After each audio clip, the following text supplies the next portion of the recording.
আসসালামু আলাইকুম। বাংলাদেশ বেতার রাজশাহী।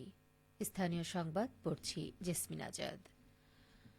যারাই দুর্নীতি করুক না কেন তাদের বিরুদ্ধে কঠোর ব্যবস্থা নেওয়া হবে বলে জানিয়েছেন ভূমিমন্ত্রী মিজানুর রহমান মিনু। আজ রাজশাহী নাগরিক কমিটি আয়োজিত শুভেচ্ছা বিনিময় শেষে সাংবাদিকদের তিনি একথা বলেন। মন্ত্রী বলেন, ভূমি মন্ত্রণালয়ের দুর্নীতি রোধে এবং নাগরিকদের হয়রানি কমাতে ওয়ান স্টপ সার্ভিস চালু করা হচ্ছে। এর আগে ভূমিমন্ত্রী ও রাজশাহী ২ আসনের এমপি মিজানুর রহমান মিনু এবং রাজশাহী ৩ আসনের এমপি শফিকুল হক মিলনের সাথে শুভেচ্ছা বিনিময় করেছেন রাজশাহী নাগরিক কমিটি। নগরীর মুনলাইট গার্ডেনে এই অনুষ্ঠানের আয়োজন করা হয়। রাজশাহী নাগরিক কমিটির সভাপতি প্রফেসর রফিকুল ইসলামের সভাপতিত্বে আয়োজিত অনুষ্ঠানে রাজশাহীর বিভিন্ন পেশাজীবী ও সামাজিক সংগঠনের প্রতিনিধিবৃন্দ উপস্থিত ছিলেন। অনুষ্ঠানে পেশাজীবী ও সামাজিক সংগঠনের নেতৃবৃন্দ রাজশাহীবাসীর বিভিন্ন সমস্যা ও দুর্ভোগের চিত্র তুলে ধরেন এবং এর প্রতিকারে এমপিবৃন্দের সহযোগিতা কামনা করেন। পরে ভূমিমন্ত্রী মিজানুর রহমান মিনু ও এমপি শফিকুল হক মিলন সংশ্লিষ্ট বিষয়ে তাদের গুরুত্বপূর্ণ বক্তব্য উপস্থাপন করেন এবং রাজশাহীবাসীর দুর্ভোগ লাঘবে প্রতিশ্রুতি জানান। মহিলা ও শিশু বিষয়ক এবং সমাজ কল্যাণ প্রতিমন্ত্রী ফারজানা শারমিন বলেছেন, ফ্যামিলি কার্ড প্রাথমিকভাবে দেশের হতদরিদ্র, দরিদ্র এবং নিম্নবিত্ত শ্রেণীর বয়োজ্যেষ্ঠ নারীরা পাবেন। পর্যায়ক্রমে মধ্যবিত্ত এবং উচ্চবিত্ত শ্রেণীকে অন্তর্ভুক্ত করে সর্বজনীন করা হবে। প্রতিমন্ত্রী আজ নাটোর সার্কিট হাউসে জেলার কর্মকর্তা এবং আইন শৃঙ্খলা বাহিনীর কর্মকর্তাবৃন্দের সাথে মতবিনিময় সভায় প্রধান অতিথির বক্তব্যে কথা বলেন। প্রতিমন্ত্রী বলেন, আগামী ১০ই মার্চ দেশের ১৪টি ইউনিটে ফ্যামিলি কার্ডের আনুষ্ঠানিকভাবে কার্যক্রম শুরু করা হবে। সুবিধাভোগী বাছাই করতে নির্ধারিত পদ্ধতি অনুসরণ করে সুচিন্তিতভাবে সুদক্ষভাবে কাজ করা হচ্ছে। এই প্রক্রিয়ায় রাজনৈতিক কারও প্রভাব থাকবে না। এই প্রক্রিয়া সম্পূর্ণভাবে দুর্নীতি এবং মধ্যস্বত্বভোগী মুক্ত থাকবে। এই কার্যক্রমে সকলের সহযোগিতা কামনা করেন তিনি। প্রতিমন্ত্রী বলেন, প্রধানমন্ত্রী তারেক রহমান দায়িত্ব গ্রহণের পরে দেশকে এগিয়ে নিয়ে যাওয়ার পরিকল্পনা করেছেন।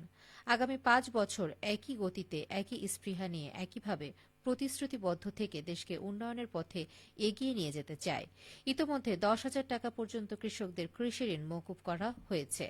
সারা দেশে ১২,৫০০ কোটি টাকার উপরে কৃষি ঋণ মওকুফ করা হয়েছে। নির্বাচনী ইশতেহারে গুরুত্বপূর্ণ ফ্যামিলি কার্ডের কার্যক্রম শুরু করা হয়েছে। অতি দ্রুত কৃষি কার্ড এবং ধর্মীয় নেতাদের সরাসরি বেতনের আওতায় নিয়ে আসার জন্য পদক্ষেপ গ্রহণ করা হচ্ছে। জেলা প্রশাসক আসমা শাহীন মতবিনিময় সভায় সভাপতিত্ব করেন। বগুড়া সিটি কর্পোরেশন গঠনের প্রক্রিয়া চূড়ান্ত পর্যায়ে পৌঁছেছে বলে জানিয়েছেন স্থানীয় সরকার, পল্লী উন্নয়ন ও সমবায় প্রতিমন্ত্রী মীর শাহে আলম। আজ দুপুরে বগুড়া জেলা প্রশাসকের কার্যালয়ে আয়োজিত মতবিনিময় সভায় সাংবাদিকদের প্রশ্নের জবাবে তিনি এ তথ্য জানান। প্রতিমন্ত্রী বলেন, সিটি কর্পোরেশন গঠন এখন সময়ের ব্যাপার মাত্র।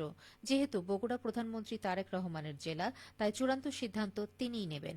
তার সঙ্গে আলোচনা করে দ্রুত ঘোষণা দেওয়া হবে বলে তিনি আশা প্রকাশ করেন। তিনি আরও জানান, আগামী ১০ই মার্চ ফ্যামিলি কার্ড বিতরণ কর্মসূচি উপলক্ষে প্রধানমন্ত্রীর বগুড়া সফরের সম্ভাব্য সূচি এখনও চূড়ান্ত হয়নি।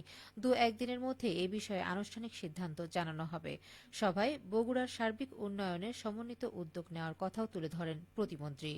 এ সময় উপস্থিত ছিলেন স্থানীয় সংসদ সদস্য ও প্রশাসনের ঊর্ধ্বতন কর্মকর্তাগণ। সিরাজগঞ্জ জেলা কারাগার পরিদর্শন করেছেন জেলা প্রশাসক ও জেলা ম্যাজিস্ট্রেট মোহাম্মদ আমিনুল ইসলাম। এ সময় কারা অভ্যন্তরে বন্দীদের খোঁজ খবর নেওয়ার পাশাপাশি খাবারের মান যাচাই করেন তিনি। আজ জেলা কারাগার পরিদর্শনে পৌঁছালে জেলা প্রশাসককে গার্ড অব অনার প্রদান করা হয়। পরে কারাগারের বিভিন্ন সেল ও ওয়ার্ড ঘুরে দেখেন জেলা প্রশাসক মোহাম্মদ আমিনুল ইসলাম। এ সময় কারাবন্দীদের সাথে কথা বলে তাদের খোঁজ খবর নেন তিনি। পাশাপাশি ভালো মানের খাবার নিশ্চিত করা, প্রয়োজনীয় স্বাস্থ্যসেবা প্রদান ও কারাবিধি অনুযায়ী স্বজনদের সাথে সাক্ষাতের ব্যবস্থা করার নির্দেশনা দেন জেলা প্রশাসক। পরিদর্শনে জেলা কারাগারের সুপার মোহাম্মদ রফিকুল ইসলাম, ভারপ্রাপ্ত জেলার দিলীপ কুমার উপস্থিত ছিলেন। সবশেষে আবহাওয়া। আজ রাজশাহীতে সর্বোচ্চ তাপমাত্রা ছিল ৩১.৬ ডিগ্রি এবং সর্বনিম্ন ১৪.৫ ডিগ্রি সেলসিয়াস। বিকেল ৩টায় বাতাসে আপেক্ষিক আর্দ্রতার পরিমাণ ছিল ২৪%। রাজশাহী ও পার্শ্ববর্তী এলাকায় আজ ইফতার সন্ধ্যা ৬টা ৯ মিনিটে এবং আগামীকাল সেহরির শেষ সময় ভোর ৫টা ১১ মিনিটে। সংবাদ শেষ হল। আমাদের পরবর্তী স্থানীয় ইংরেজি সংবাদ বিকেল ৫টা ১৫ মিনিটে।